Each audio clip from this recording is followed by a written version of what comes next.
Уважаемая Данутя, вот в вашей книге вы говорите о советском насилии, о его последствиях советского режима, как о травме всей нации.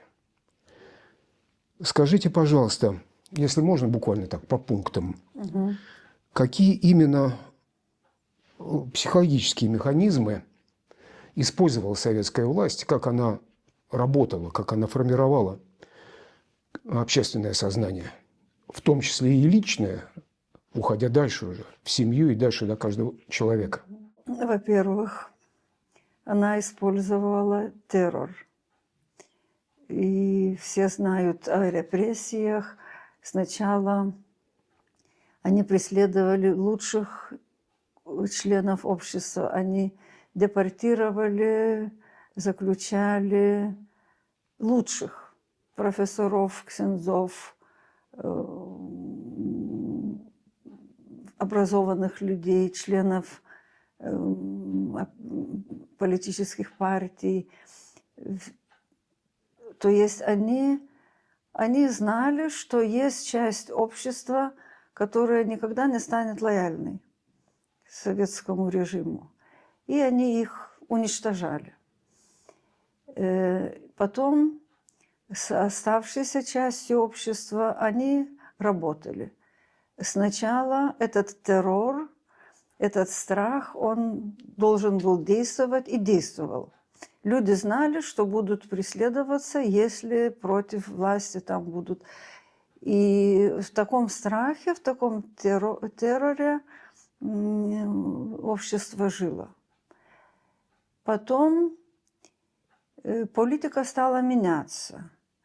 Потом оккупационная власть захотела, чтобы общество было лояльное. Власть тоже не хотела, чтобы постоянно напряжение, постоянно надо террор применять. Они меняли меры воздействия тоже. И стали использовать разные манипуляции, разные вещи. Например, цензура. Цензура касалась всего. Всей литературы, переводов, науки, какие темы изучаются, как пишутся. И цензура была настолько массивная, что люди сами, авторы сами стали автоцензорами. Авторы знали, что не будет опубликовано, что нельзя говорить, что нельзя писать. Потом они сначала преследовали церковь очень жестко, потом стали хитрить, потом они стали исследовать, а что там привлекает, а почему люди идут в костел? Ага, красивые праздники. Они стали приспособлять религиозные праздники к советскому обществу, так сказать. Вместо Пасхи появилась, как там, праздник весны, вместо Христин, именины. Просто приспособляли, и чтобы это общество было лояльное. И потом, конечно, через систему образования и через пропаганду. Это прежде всего действовало на семью. Семья лишена была возможности воспитывать своих детей, воспитывать прежде всего в моральном и идеологическом плане.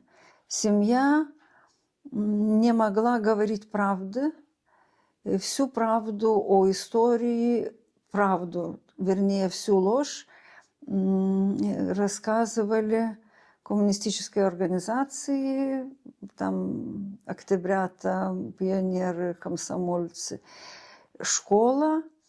И семья была бессильной, потому что если... Поэтому я всегда говорю, что ни одна семья не избежала вот этого советского воздействия.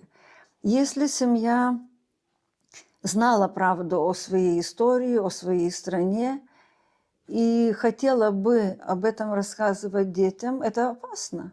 Семья может пострадать, дети могут пострадать в школе и так далее. И семья молчала. Если некоторые семьи сопротивлялись и говорили детям правду и не позволяли там поступать в комсомол и все такое, детей преследовали, они не могут в университеты поступить и так далее.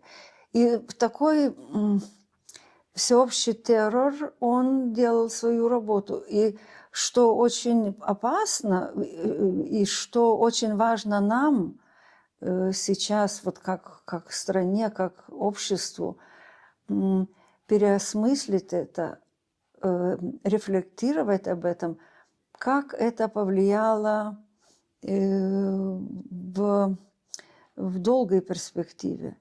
Сначала страх, террор, потом переработка, так сказать, перевоспитание общества. И в этом более мирном периоде люди как бы теряли бодрость. Люди как бы перестали чувствовать, что здесь такое ненормальное. Ну, как бы говорим по-литовски, ну, мир, ну, живем как-то, ну, все лучше, ну, у всех работа. И вот это такая квазимирная жизнь, она как-то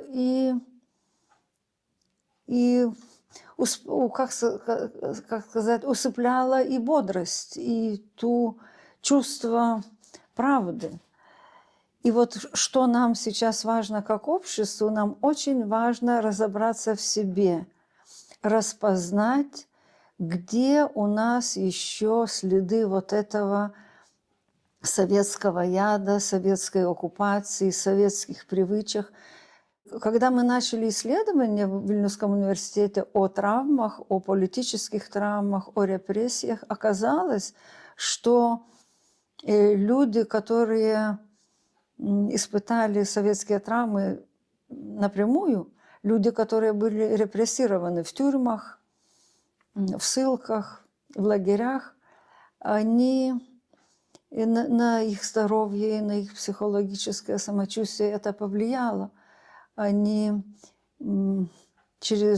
после десятилетий они испытывают ночные страхи, и бессонницы, и тревоги, и разные флешбеки.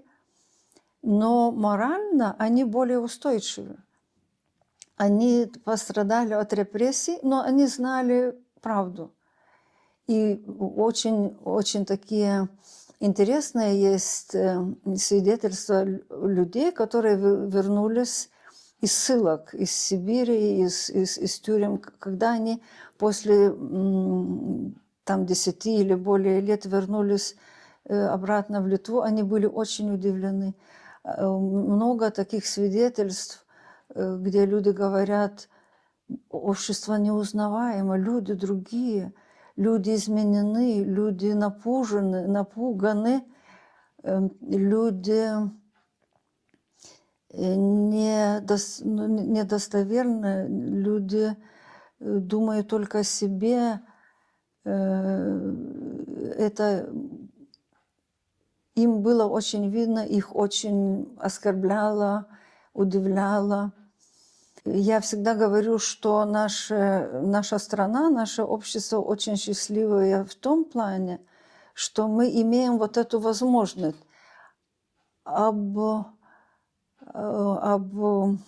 как это по-русски, рефлектировать, обдумать это, обговорить, потому что произошла десоветизация. Когда мы приобрели снова независимость, в обществе и в политике были конкретные шаги в переосмысление этой травмы, этой политического прошлого. Сначала что происходило в обществе? Мы как общество назвали правду. И все эти свидетельства, и книги, и истории о том, как было на самом деле, какая была правда вот этой советской оккупации. Потом общество приняло несколько юридических шагов. В 1997 году был принят закон о статусе пострадавших от репрессий, от советских и нацистских репрессий. И было определено, какие люди являются пострадавшими и какой статус. Они получают там небольшие компенсации, но это названо. И потом, что было важно, чтобы общество не впало в крайности, потому что пострадало общество в целом. Например, страшные цифры самоубийств. Число самоубийств нарастало и нарастало в советское время, но не только. Когда мы приобрели независимость и начали период реформ, число самоубийств очень выросло,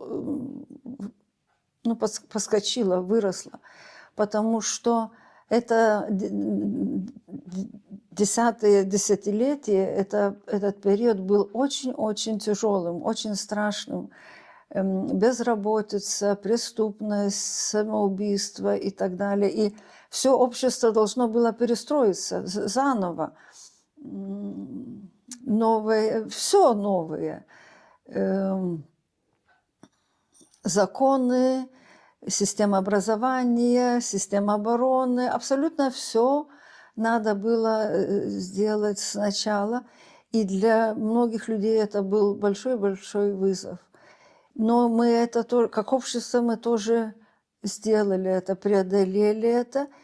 И ментальное, что очень важно, что в обществе создалась возможность осмыслить разные опыты, потому что включились многие ученые. Начались исследования психологические, исторические, социологические о разных аспектах этих оккупаций. И кто пострадал, и кто жертвы, и кто преступники, и как понять, и как на нас повлияло, а как с этими, которые приспособились. Оказывается, например, вот нам, как психологам, исследователям психологии травм, самое большое удивление из этих уже больше 2 десятилетий мы проводим эти исследования. И когда мы смотрим в долгосрочную перспективу, оказывается, что наиболее пострадавшие члены общества в психологическом плане, психотравматологическом плане, не те, которые испытали репрессии или у которых в семье были репрессированные люди. Психологически наиболее пострадавшие те, кто приспособился и жил во лжи. Люди, которые, когда их спрашиваем, знаете ли вы историю своей семьи, говорят, нет, не знаю. И люди, которые, когда начинают интересоваться историей своей семьи, они находят очень много приспособившихся людей, очень много умолчаний, много стыдливых эпизодов из жизни этой семьи. И вот эта вся спутанность, она влияет на людей, и они не могут себя чувствовать крепкими, зрелыми. А те, у которых репрессированные, они сейчас чувствуют себя лучше, потому что они знают правду. Они сейчас, конечно, гордятся своими семьями и своими родственниками, они более понимают, как дорого им то, что мы имеем. Это страна, это независимость.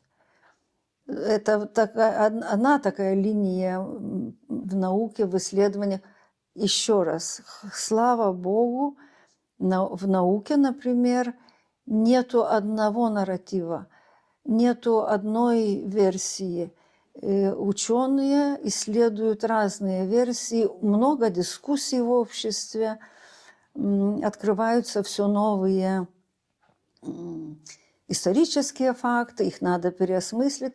И то же самое я бы сказала о искусстве. К этому переосмыслению вот этого советского прошлого и этого как это на нас подействовало, очень-очень весомо очень помогает искусство. То, что особенно молодые авторы, особенно фильмы, особенно книги, особенно даже выставки, искусство подключилось очень весомо к этому переосмыслению нашего травматического прошлого. И слава Богу, в искусстве есть полифония. Разные голоса, разные позиции, разные мнения. Это, по-моему, нам очень-очень дорого. Могу ли я так понять, что советскому режиму здесь удалось советизировать человека через насилие, через примеры насилия и в семьях, и шире-шире. Но, тем не менее, получить homo советикус удалось. И существует ли этот тип или остатки его, следы его, я имею в виду, в сознании, в передаче между поколениями сейчас? Есть ли это? Да, существует. В чем именно это можно заметить сейчас? Это можно заметить в таких разных обычаях. Например, люди не очень доверяют общественным явлениям, группам. Люди не очень доверяют власти, сами выбирают, а потом сами не доверяют. Вот это недоверие, это некая осторожность, когда надо защищать или свою правду, или свое мнение. Люди избегают этого. Люди не всегда солидарны. Много, например, что нас очень радует, что пришла молодежь, пришли взрослые молодые люди и стали спрашивать, с этой книгой такая же история была. Вдруг молодые люди начали интересоваться, как это было, начали требовать у издательства, чтобы издали новое издательство этой книги. И была очень большая заинтересованность, большой интерес молодых людей. Они хотят правду, они хотят сами думать о своем прошлом, и они очень часто сталкиваются с сопротивлением семьи. В семьях, когда молодые люди начинают спрашивать, а как там было на самом деле, а кто что там делал в нашей родне, или как это было, они очень часто слышат, не надо ворошить это прошлое, зачем вам это? И вот это и страх, и осторожность, она очень еще заметна. Есть ли в, я бы сказал, литовском мышлении сейчас возвращения, такие вот, так сказать, воспоминания, что ли, внезапные, да, о сильной власти и необходимости сильной власти, которая решает любые проблемы. Я сейчас упрощенно выражаюсь. Есть ли такое? Я ведь это спрашиваю потому, что в общественном дискуссионном поле звучат слова об угрозах, мнения об угрозах и опасения возвращения авторитаризма сейчас в Литве. Но одно дело чьи-либо личные политические попытки, а другое дело, насколько общество этого хочет. И, например, те, кто сейчас в Сеймесе и до того баллотировались кандидатами в президентских выборах, это что? Это примеры состояния общества, то есть необходимости все-таки такой советского типа, авторитарного типа власти? Потребность в этом? Я думаю, что такие отголоски, такие настроения, они существуют. И общество все еще уязвимо. И как только более тяжелые времена или какие-то напряжения геополитические, появляется опять этот голос: давай пусть кто-нибудь сделает, ну надо же, чтобы кто-нибудь делал. И тогда, конечно, находятся охотники использовать эти настроения, эти голоса. И вот тогда начинается эта тема сильной руки. Но пока, слава Богу, пока это еще не берет верх. Все-таки уже некоторый раз в Литве появляется вот это здоровое, так сказать, здоровый слой или здоровые установки общества, которые сопротивляются такому.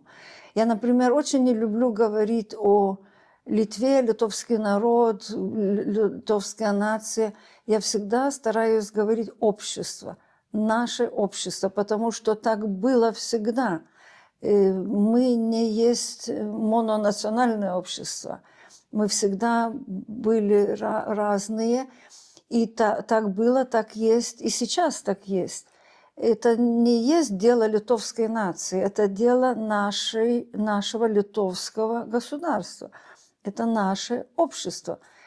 И я думаю, что это тоже очень важно, что общество, люди, и особенно молодые люди, они все более открыты к этому опыту, что мы общество, которое состоит из разных людей, и в том числе разных национальностей. Но это наше демократическое, независимое государство. Да, время от времени появляется напряжение вновь.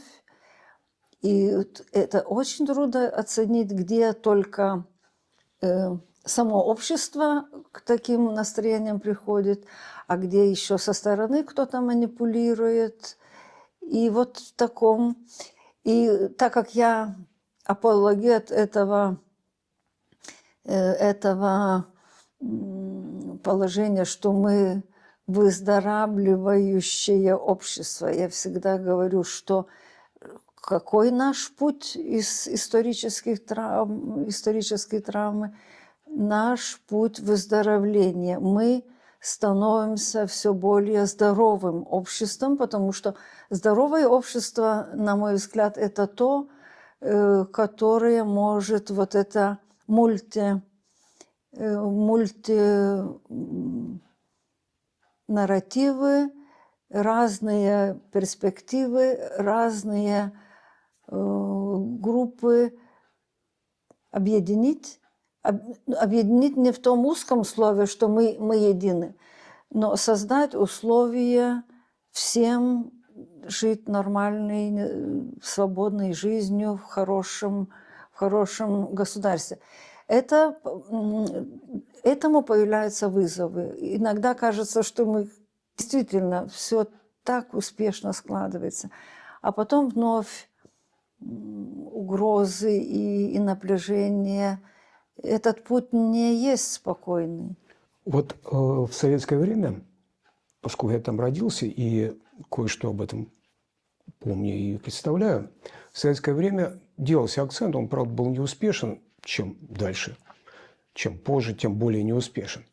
Но все-таки акцент на том, что, вот посмотрите, новые дома строятся.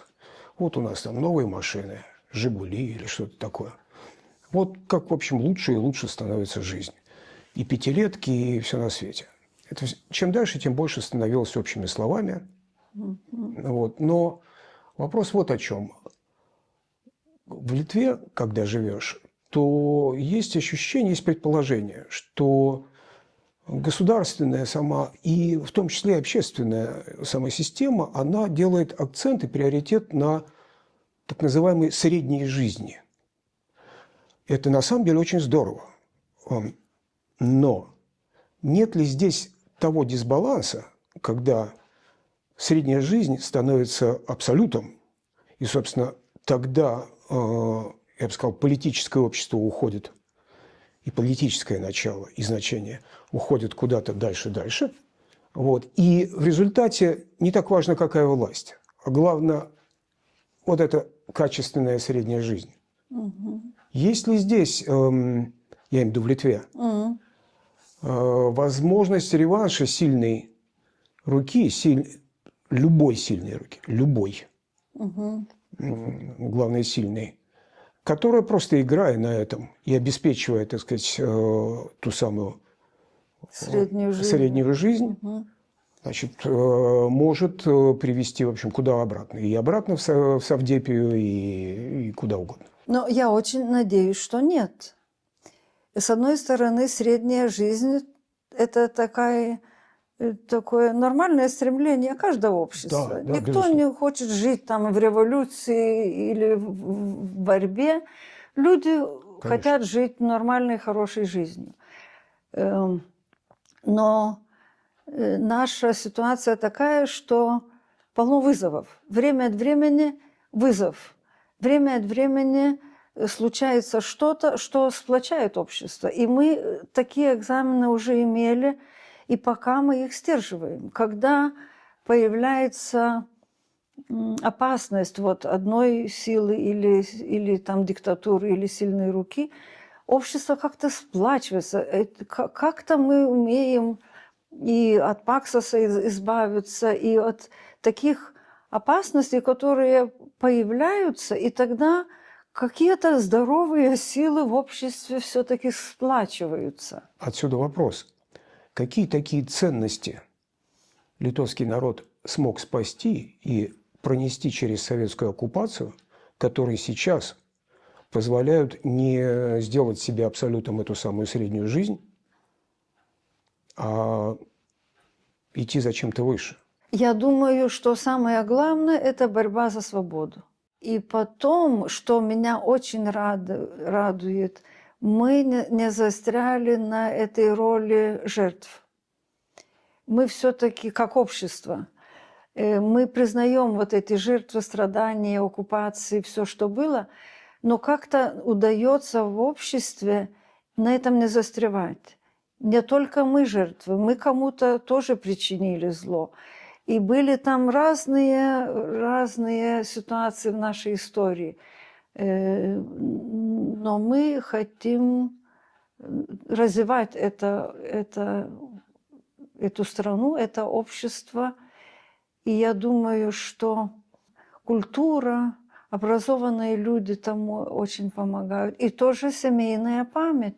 Почти во всех семьях есть память о репрессиях, о оккупациях, о Сибирях. И эта память тоже, она оживает. Как только напряженные моменты, эта память оживает, и люди чувствуют, что они не хотят больше, чтобы это повторилось.